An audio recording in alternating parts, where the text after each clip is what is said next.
Tack för inbjudan här. Och det är jättekul som forskare att det finns några mottagare, som jag sa tidigare, till den forskning man bedriver. Bakgrunden till det här, det är att tidigare i år, då har jag tillsammans med en norsk kollega, Rolf Westgaard, publicerat en vetenskaplig review. Det är den ni har fått i handen här, den ni ser här. Och den kom ut i januari, men redan i november då blev det huvudöverskrift i Göteborgs-Posten. Jag trodde det var det du hade sett det. Och sen var det huvudnyheten på Göteborgs universitets hemsida, och sen har jag gett ett oändligt antal intervjuer. Och den har faktiskt väckt stor uppmärksamhet. Och frågan är, vad är det då det handlar om? Det handlar om fysisk hälsa och mental hälsa på arbetsplatserna. Huvudorsaken till att folk inte är på jobbet, alltså är sjukskrivna, det är att de har problem med mental hälsa, alltså utbrändhet och besvär från muskler och leder. När vi tittar alltså på det, nu tänker jag på arbetsorsaker, anledningar till att folk inte kommer på jobbet. Och forskare har genom många år försökt ta reda på vad kan vi göra åt det här. Och det finns en mycket omfattande ergonomisk åtgärdsforskning. Och i den review som jag får i handen, där finns faktiskt 2 reviews. En review, det är sådan en översikt över forskningen. Den första review, där reviewar vi reviews. Och vi hittade i allt 59 systematiska reviews. Alltså det är de reviews som håller högt vetenskaplig standard. Och så försökte vi att dra slutsatser om vad är det egentligen vi vet som man bör göra för att lösa de här problemen. Och det är väldigt kort berättat, så kan man säga att åtgärdsforskningen verkar inte ha haft någon långsiktig effekt. Och här pratar vi alltså om miljardvis av kronor internationellt som man har satsat på forskning för att lösa problemen med att folk bränner ut, problemen med att folk får ont i muskler och leder. Och vi kan inte se någon långsiktig effekt. Och det är ju katastrofalt. Om man går in på olika webbsidor, så vill man kunna få information om vad är det för åtgärdsförslag som forskarna kommer fram till. Och de är nästan alla fokuserade på individen.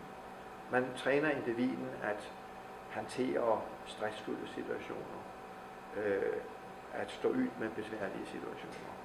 Man tränar individens muskler så de bättre klarar av belastningar i jobbet och allt den typ. Man lär individen att lyfta rätt.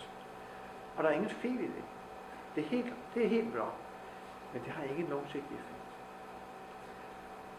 Och det var den första delen av den här review. Och med utgångspunkt från det här så började min norska kollega Rolf Westgaard och jag att titta på det kanske rationaliseringar som spelar en roll. Och det är så review 2 som jag kommer att ägna 10 år här. Och som innehåller lite sprängämnen, kan man säga. Revolutionerande saker. Och då vill jag börja först med att ta om vad är egentligen rationalisering. Det blev definierat första gången på en världskongress i ekonomi i 1927. Och det är alltså tekniska och organisatoriska insatser för att minimera waste. På svenska heter det förlust. Antingen arbetsinsatser eller material. Det rör sig alltså om att folk ska lära att vi i våra produktionssystem ska använda så mycket tid som möjligt på det som är värdeskapande. Alltså det som kunderna vill betala för. Och så ska vi plocka bort all den tid vi ägnar åt det som inte skapar värde. Det är i grunden det som rationalisering handlar om. Hur man då gör det? Når jag en bild till här. Waste, eller sløseri, det definerede så tidligt som 1921. Det er forloret produktion, som beror på dårlig lederskab, lidt materiale eller udrustning, etc. At folk ikke gør noget i perioder. Så det er det gamle begreb, vi rører os med her. Men sættet at rationalisere på, sættet at minimere sløserierne på, er vældig olika. Der findes i hundredtals rationaliseringsstrategier. Ni kender sikkert Tayloristen, altså løbende barnet. Og det var Henry Ford, som var den første, som realiserede det. Og han havde enorm succes. Han kunne betale 6 gange højere løn end konkurrenterne. Derfor han var så vældig succesrig i at mindske sløserierne. Så der var jo en stor fordel også for dem, som jobbede i de her systemer.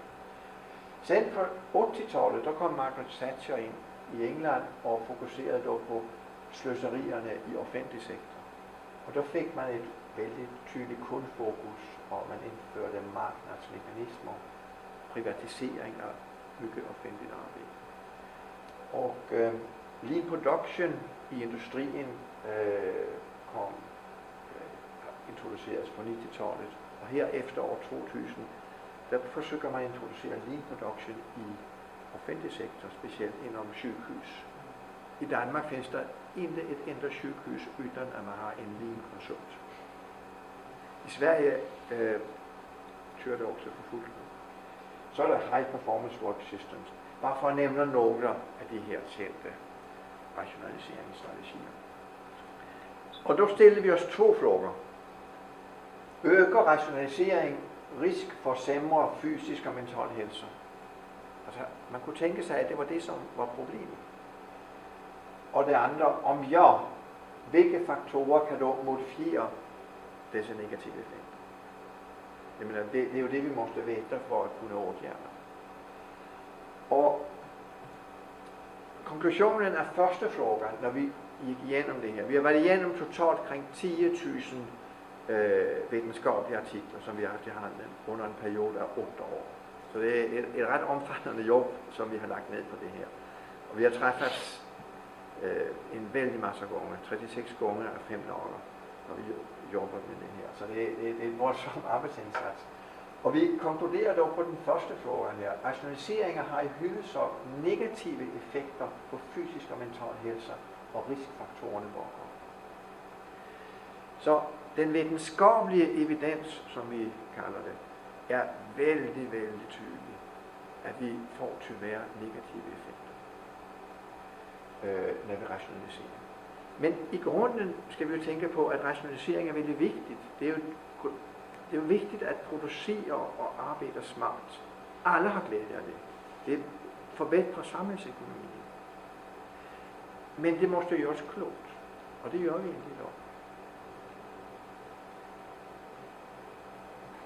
Og der kommer vi til andre frågor. Faktorer, som kan modifiere disse negative effekter af rationalisering. Og der ser vi faktisk, der har vi identificeret et antal forskningsresultat internationalt.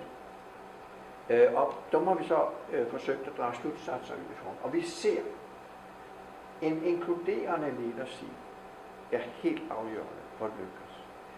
I de produktionssystem, der cheferne pækker med hele armen, der er risken mycket, mycket stor for, at man får vældig negative effekter af rationalisering. I de situationer, der man har en dialogbaseret lederskab, en transformational leadership, der ser vi i helt andre vellykkede rationaliseringer, der man også lykkes at beholde en rimelig arbejdsmiljø. Det andet, det er dog retvis behandling, procedural justice. At om der ikke er en retvis behandling af medarbejderne, så får vi også en masse negative effekter, specielt på det psykosociale område. Det tredje, det er, vi ser, at medarbejderindflydende, altså participation, som det hedder, er helt grundlæggende. Og man har en rimelig participation på arbejdspladserne, så har vi mycket større chance for at udvikle et rationelt produktionssystem, der folk trives og præsterer. Og så dialog, arbejdstager og dialogen. Det hænger jo i vis mån ihop også med den inkluderende lederstil. Så det er ligesom olika sider af samme sak, kan man sige. Men det her falder utroligt tydeligt ud. Og det er vældig entydigt information, jeg har til jer her. Vi har dog forsøgt at syntetisere de her resultater på et sæt, som gør dem, vi håber, lidt mere anvendbare. Det er så, om der er mange olika rationaliseringsstrategier, men i dagens samhälle i Sverige, og også i de nordiske lande, ser vi vældig tydeligt, at mycket af det, man gør, oberoende hvad rationaliseringsstrategien har for navn, det handler om, at man giver større autonomi til individen og til grupperne. Større selvstændighed. Participation gør man faktisk også vældig mycket i dag, i modsats til bare 10-20 år tilbage. Empowerment, hvad er det, vi kalder det på svensk? Indflytande. At der er mycket større mulighed for at lære saker i mange arbejder i dag, som tidligere var mycket mere indehandlet. Og personlig udvikling findes også i stændig større omfang. Og det er alle de her saker, som man satser på for at skabe mere rationel, effektiv produktion. Det er også noget, vi gerne vil se ur human well-being, ur en arbejdsmiljøsynpunkt. Så det er jo fint. Men der er en anden side af den her våg her. Og det er, at cheferne må se til, at når folk får denne større frihed, måste vi også have kontrol over, at der er ingen, som ligger eller slapper for mycket om, der skal præsteres. Så derfor så har vi de senere år fået en stændigt højere grad af standardisering. Og det gælder også andre. Det gælder også mig. Det gælder på universiteten, det gælder ude på fabriksgulvet, det gælder på syghuset. Man standardiserer en vældig masse saker. Jeg mener, ni drabbes sikkert også af det. Dokumentationskrav drabbes vi alle af. Man skal stændigt dokumentere, hvad man gør. Vi bliver stændigt udsat for evaluering. Göteborgs Universitet har just været igennem en international evaluering for at kolde, gør vi bra jobb, er det høj kvalitet, gør vi tilretteligt mycket. Men det har vi også ude på gulvet, på fabriksgulvet. Så har vi i dag målstyrt arbejde. I modsats til tidligere detaljstyrt. Altså taylorismen, løbende band, det er jo detaljstyrt. Det er jo bandet, som styrer tempoet, kan man sige. Men nu har vi målstyrt arbejde i stedet. Da man i medarbejdersamtaler kolder kanskje en gang om året, om folk har nået de mål. Så har vi en lang række olika performance incentives, altså incitamenter til at præstere mere. Man får lidt ekstra i lønneposen, når man har præsteret bra. Alt det her handler om performance. Om man lægger for stor vægt ved det her, så tipper våben til højre. Og då må folk ikke bra herimod. Då er det, folk bliver udbrændte. Vi ser jo flere og flere, som bliver udbrændte derinde. Trods at vi har det her. Det er derfor våben tipper derimod. Hvad er det så, som ytterligere har betydelse? Jo, det er så management style. Om vi har denne her dialogbaserede lederskab, så lykkes man mycket bedre at holde balance i det her system. Men hvad bestemmer dog i ledernes beteende? Der ser vi i forskningen, at de ressourcer, som lederen har til sit forfogende, har vældig stor betydelse for chefernes beteende. Om man på syghusen til eksempel, der har for cheferne pludselig de klart, at nu skal der spares 10%. Så vil der ofte resultere i mycket større vægt mod de her performance-sider der. Og så tipper den til højre. Ja, det er præcis det, vi ser, når vi downsizer. Det var det,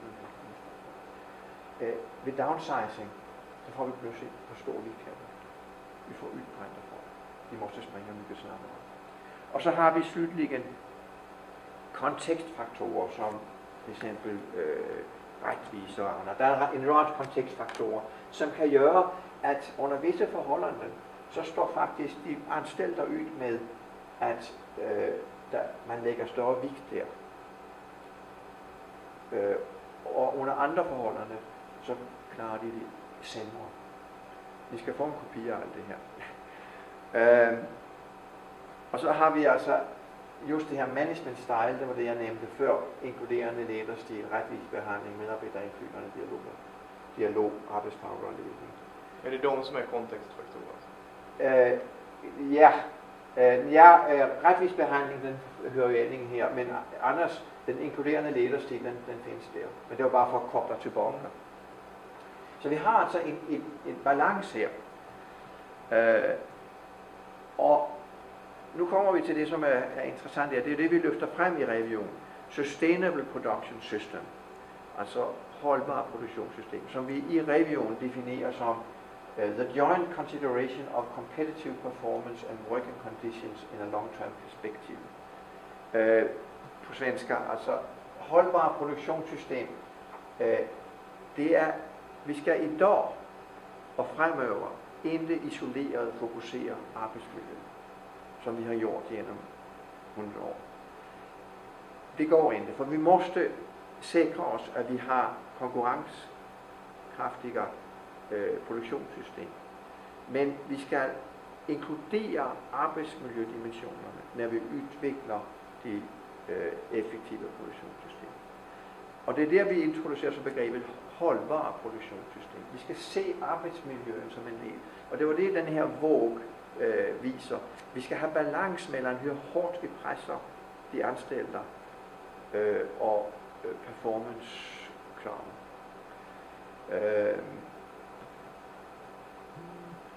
Det, som gør det lidt kompliceret, det er et rørligt mål. Det, som er okay i dag, er kanskje ikke okay i morgen. Der kan komme andre personer ind. Der kan være mycket, som har forandret sig. Så derfor er det det er mere kompliceret, end det var tidligere. Når jeg kom til Sverige på 70-tallet, der var så arbejdsmiljøforskningen mycket enklere ud. Men altså i dag måste vi jobbe på et andet sæt.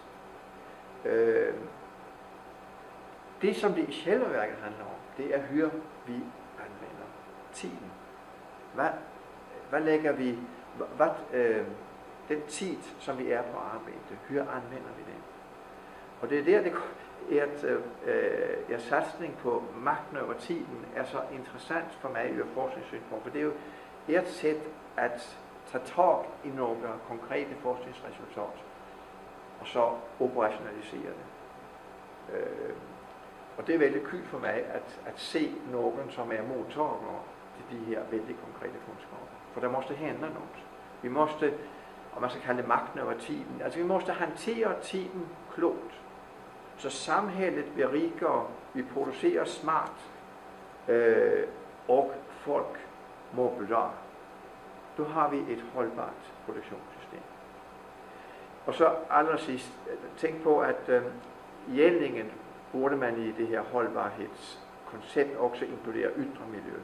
Men det har vi altså ikke inkluderet just her. Men det er forstås også vigtigt, at företagen producerer på et smart sæt med afsætning på ytre miljø. Men det er ligesom en ytterligere dimension. Just her prater vi om holdbarhed i relation til produktion og individ. Og det tror jeg er en ret så stor arbejdsuppgift i sig at håndtere. Okay, det kanskje kan være udgangspunkt for en diskussion.